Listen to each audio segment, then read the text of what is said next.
For more than 20 years, CTV has captured the moments that matter in our community. From our studios in St. Clair, you're watching Focus with Paul Dingeman. Well, hello there. Welcome back to the Focus Set. We've got a very interesting show for you today, and we're glad that you are along. Let's start with a friend by the name of Riley Alley. Nice to see you. Great Start Collabrative. Yeah. I got the whole sentence out and then pronounced it right. That's too. pretty good. That's amazing, right? It's only taken 15 years, but you That's got correct, it. Yep, correct. there But you you know, a little bit at a time, bit at a time. There you go. You are responsible for some wonderful things about getting young people started in education. And that includes a thing we'll talk about as we go on here, Imagination Library, Great Start Collabrative, and you've got some programs that are coming up right around the corner. What's new and exciting with your department? Well, we've got a lot of things coming up. So what we're doing is we're trying to get back out into the community after we have been kind of everybody sheltered for a while. Really? Why? I know we've all been kind of hiding away, but now as the sun comes out and we start to get some nicer weather, we're going to start trying to get out and start talking to families again about the programs we have. So we're going to start doing Great Start in the Park. Great Start in the Park. Yeah. I love the name. Yeah, so I think it's going to be fun. I think we're just going to go out to the different parks around the county and meet families with young children that are there and talk to them about the things that we have. We have preschool and home visiting and early interventions if you have any worries about your child's development. So we can share all kinds of information, including Imagination Library, all while we're out in the park. We have amazing giveaways, so if families show up. Giveaways, I like that part too. If families show up, we have literacy bags to give them. They have some great fun things that are specific for infants, specific for toddlers, specific for preschoolers. We can get them registered for preschool, all kinds of fun stuff. Is there an age group that you're talking about? Well, how early, I guess, is my question. Well, Great Start, we focus on children 0 to 8. Most of our programs are 0 to 5. So even at birth, they can start home visiting program services. So we're asking everybody to come out, whoever is interested in learning about our programs. While we're there, we're going to do a little craft for the kids, let them play while we talk to the parents. So it's anybody and everybody, we want them to come out and learn about it and come to their neighborhood playgrounds. So we're going to start May 21st. We're going to be right here in St. Clair at Gregg Park at the Imagination Station. Okay. And then May 27th, we're going to be at Palmer Park in Port Huron, and June 4th, we're going to be at Pine Grove Park. And we're going to keep adding dates and parks throughout the summer. So you can follow our Facebook page, St. Clair County Great Start Collaborative, and we'll have all the information on there. Is there a charge of admission? Nope, this is absolutely free. And you get something free? Yeah. Oh, that doesn't happen. We love to do all that kind of stuff. Oh my God. So yeah. So try to get people back outside, get them out playing, get them to learn about our programs, get them enrolled. How about rain dates? I know I don't want to mention rain, but it does happen from time to time. So you're going to be in St. Clair on the 21st, May 21st. So and whether we're just going to kind of just figure it out as we go. This is the first time we're kind of doing this. There's a pavilion there, though. Yep, yeah. So we'll kind of see what each park brings, and if not, if they follow our Facebook page, we'll throw some new dates out there, some new locations. If anybody has great locations they want us to visit, we'll be happy to join them out there. Okay, so Great Start Collaborative. Comes from the state of Michigan, or is it a national program? Nope, we are funded through the state of Michigan, through the Department of Education, and the focus is to focus on young children in our county, and it's across the state, so every county has one. So we work with all of our partners in the county that work with young children. So we work with our health department, with our home visiting programs, our child care programs, our preschool, anybody working with young children. Okay, and you're under the umbrella of RESA. Yes. Regional Education Service Agency. Good job. Now, there's been a lot of news in the press about the new President Biden, and he may support early childhood. You probably don't have any details on that yet, but that probably would be a great support to your department. Oh, absolutely. Any type of focus on our early childhood. We know that the more we can put into young children, the more we save in the long run. When we really look at preparing our children for school, you have less retention, you have less dropout rates, you have you have a lot more success. So we want to get children enrolled in our programs. We want to get them enrolled in preschool. So we also have a virtual preschool roundup coming up on June 3rd. A virtual? And it is going to be virtual. So as much as I just said we wanted to be out in parks, we are going to kind of have a hybrid. We're going to still do some things virtual. And what's nice about that is we reach the entire county, and we know how large our county is. So by doing it virtual, somebody sitting in Algonac can join us at the same time someone from KPAC. Yes. So anybody that has questions about enrolling your child in preschool, whether it's free or tuition, we're going to cover it all. We're going to cover the importance of preschool, how to find a preschool, how to enroll in a preschool, and how to know about some of our free programs, or we have some tuition assistance that is available to cover some of our tuition programs. So any family that is looking at preschool, thinking about preschool, has a 3 or 4 year old at home, now is the time to start thinking about enrolling for the fall. Dolly Parton has been in the news for her. She just recently had a birthday, and she had some great concerts on PBS and things along those lines. But you and I have talked before about a program she's got, which is the Imagination Library. Yes. Yes. Talk to me and about we that. were lucky to have that in our county. Right.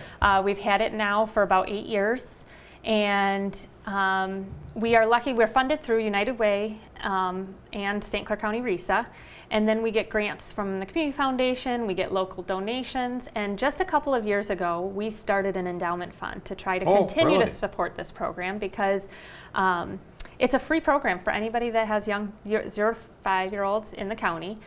And so to fund it, we started this endowment. Well, we are lucky enough to have someone that's working in our early childhood department who knows a wonderful woman named Ann Obar that passed away, but in her legacy, she left a sizable donation to our endowment fund. $55,000. Yes, $55,000 to our endowment fund to help fund Imagination Library. So wonderful. It's now going to take our endowment fund. What's really nice is it's taking our endowment fund to almost $90,000. We have the big give coming up on June 9th, which is 24 hours of giving. It's through our community foundation, and we're just asking everybody to donate on that day, even the littlest amount. If we can add up to another $10,000, that'll put us at $100,000 in our endowment. So that's kind of our goal for June 9th, is to really support what Ann's focus was and keep putting into our endowment. When I read the article, she's not even from here. She's from Oklahoma, born and raised in New York, but was a teacher in early childhood, and had a connection here, as you said, to St. Clair County. And she left $55,000. That's marvelous. Yes. Well, she had such a history of early childhood and a passion in early childhood. You know, I'm hoping she's really happy with where her donation went, because it is really supporting. When you look at early literacy, getting those books in the hands of children is where it starts, and getting them to love to read first is where it starts, and then in kindergarten, then they'll be ready. They want to learn how to read. What kind of books do they get? Oh, great high quality books. So for the first year of their life, they get hardcover books. Some of them are board books, some are just hardcover. And then after that, they're all softcover, but they're all real nice, good, sturdy books. They're chosen by a panel of early childhood specialists, so they're good quality. A variety of books that you never, hear of, you don't see just on a regular shelf. And it's some of the times they're the kids' favorite books. My kids get them, and it's their favorite books they pick out constantly, over and over. How do I register? Did we talk for the books? For the books, you can visit greatstartstclair.org, and you can do the Imagination Library tab. You can also go to imaginationlibrary.com and search, because this is nationwide. You can search for our area and register. So if you live in Des Moines, Iowa, your grandkid lives in Des Moines, Iowa, go online and see if they've got the program there. Yep. Not every area has it, but tons do. So it's worth looking into. Okay. Have we missed anything, Riley? No, I think that's it. But they can find out everything they need to know right on our Facebook page, St. Clair County Great Start Collaborative, or they can also visit our website, greatstartstclair.org. You're doing wonderful work. Thanks. And I know you love it, but it's wonderful, wonderful work, and we salute you for that. And all your staff, you got a big staff now, great people. Everybody, we love what we do. So I know you do. I know you do. There's a program coming up during the end of the month here, which is called the Blue Water Area Fallen Heroes Banner Program, and we're going to hear all about that in just a minute. Awesome. Thank you. Mike.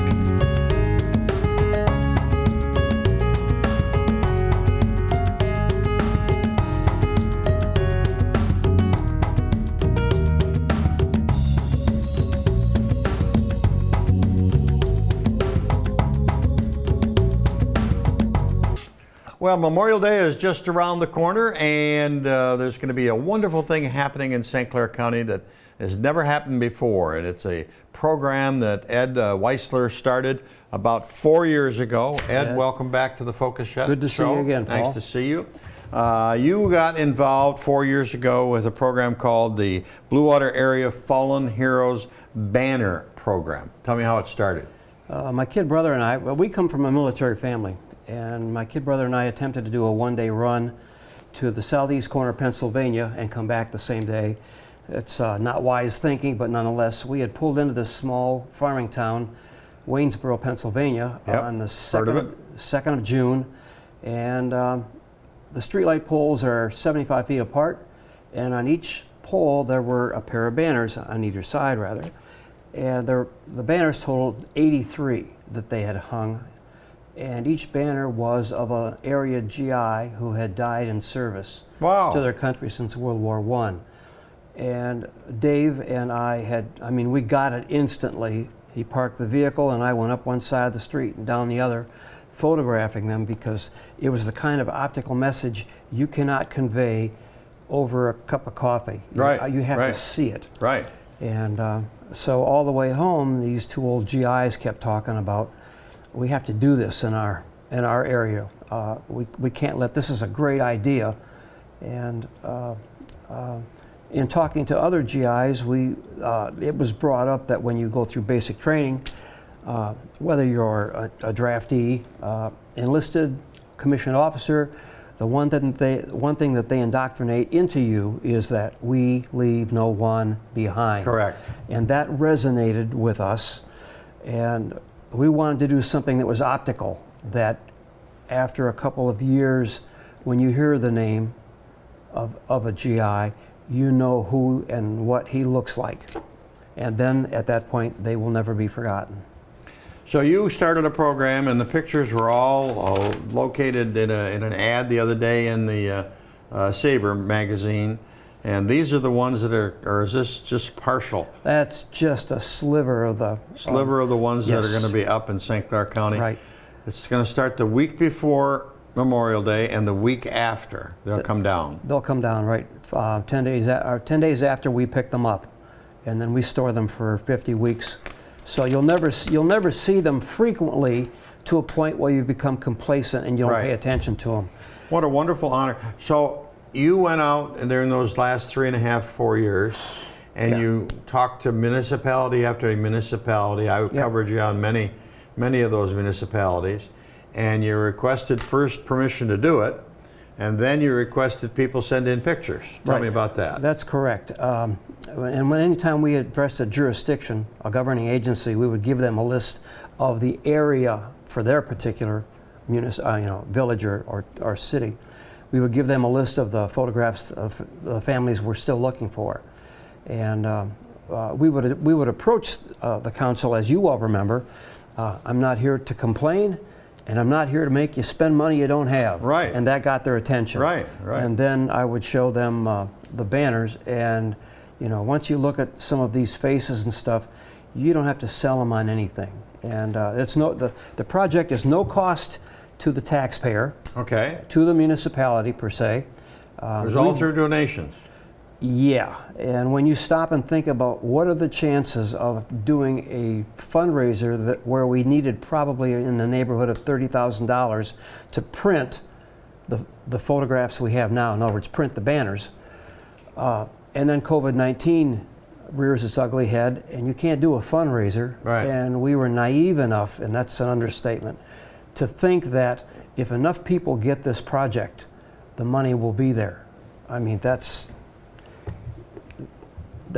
rose-colored glasses is an understatement, but that's exactly what happened. And we've received an enormous amount of money locally, and Susan Schmidt at the Community Foundation had given me a printout of how many out-states, in other words, outside of Michigan, that they have received contributions. It's heartwarming. Isn't that wonderful? That's wonderful. There is a hand that leads us in this project that we used to be in fear of, but it didn't take us long to say, oh, to heck with the hand, we just go where it leads us. It's a powerful project. You brought along a couple banners, and we've got pictures of them here. The one is a father and son. Talk to me about that. Wow. Yeah. We've cried buckets full of tears with perfect strangers in the process of doing this job. We were just going to look at it business-like and be in and out of there. And the one that we scanned probably 4 months ago was of Corporal Harry Harmon Sr., who died February 10th, 1945, towards the end of World War II. And then 9 years and 9 days after he died, Harry Harmon Jr. is killed in a training mission, February 19th, 1954. Father and son. Father and son.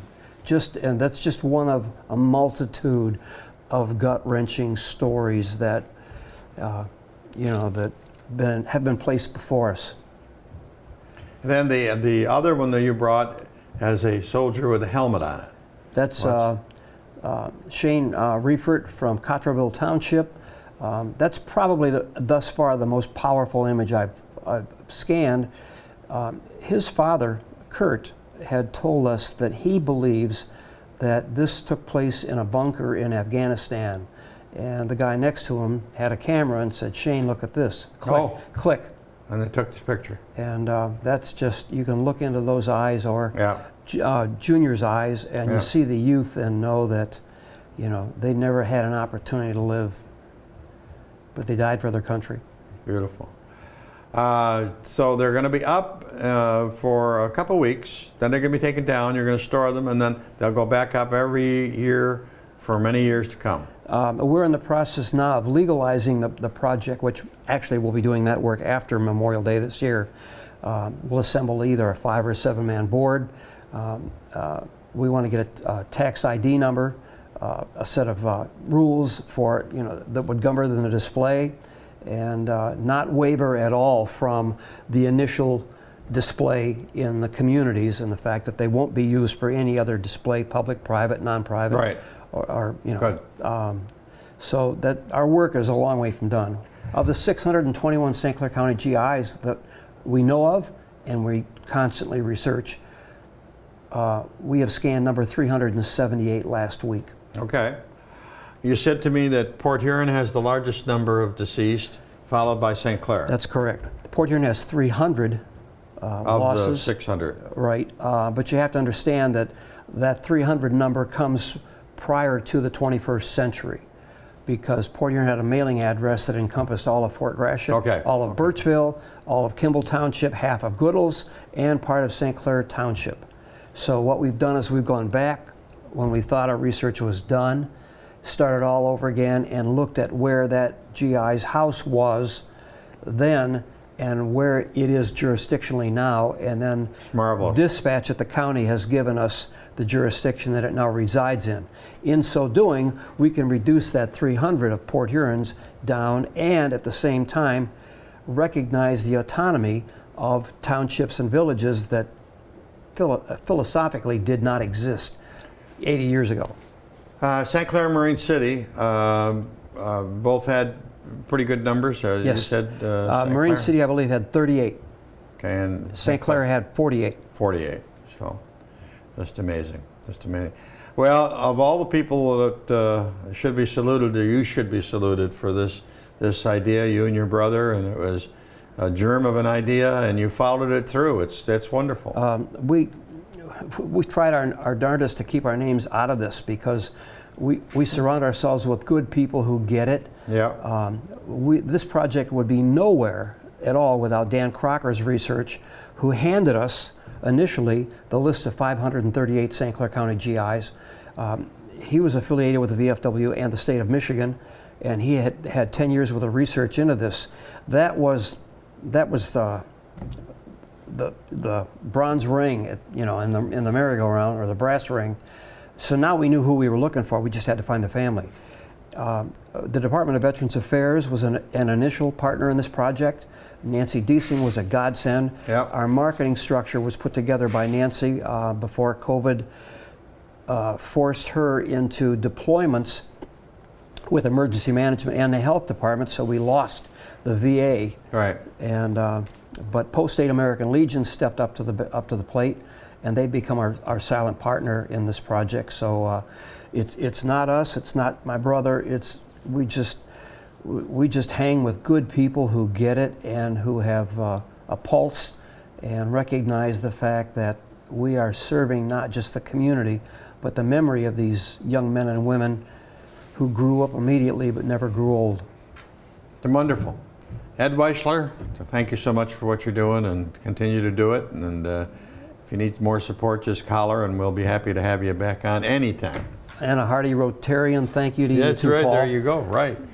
That's about it for this edition of the Focus program. Thanks very much for joining us, and over the next couple of weeks around Memorial Day, you'll see these wonderful banners flying, and thank a veteran.